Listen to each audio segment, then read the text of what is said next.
কয়েক শতাব্দী ধরে বিজ্ঞানীদের বিশ্বাস ছিল বাংলাদেশে কেবল বায়েজিদ বোস্তামি রাদিয়ানহু এর মাজারের পুকুরেই এই প্রজাতির কচ্ছপ টিকে আছে। সম্প্রতি দেশের আরও কিছু জলাশয়ে এই কচ্ছপের সন্ধান পেয়েছেন বিজ্ঞানীরা। এরপরও নগরের ১৬ শহর এলাকায় হজরত বায়েজিদ বোস্তামি রাদিয়ানহু এর মাজার সংলগ্ন পুকুরই মিঠা পানির কালো নরম খুলের এই কচ্ছপের সবচেয়ে ভালো আবাসস্থল।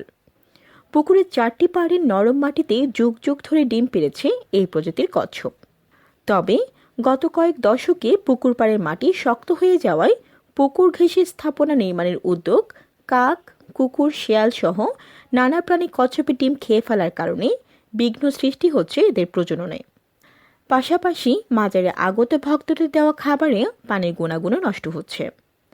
আন্তর্জাতিক প্রাণী সংরক্ষণ সংস্থা IUCN এর অতি বিপন্ন প্রাণীর তালিকায় থাকা বোস্তামি কাছিম বর্তমানে বিলুপ্তির ঝুঁকিতে রয়েছে। কয়েক দশক ধরে প্রজননের স্থল সংকুচিত হয়ে পড়ায় হুমকির মুখে পড়েছে প্রাণীটি।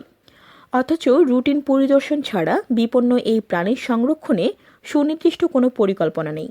সম্প্রতি বন্যপ্রাণী বিষয়ক গবেষণা সংস্থা সেন্টার ফর অ্যাডভান্স রিসার্চ এর নেতৃত্বে একদল দেশি বিদেশি বিজ্ঞানী দেশের ৪টি এলাকায় এই কাছিমের সন্ধান পেয়েছেন।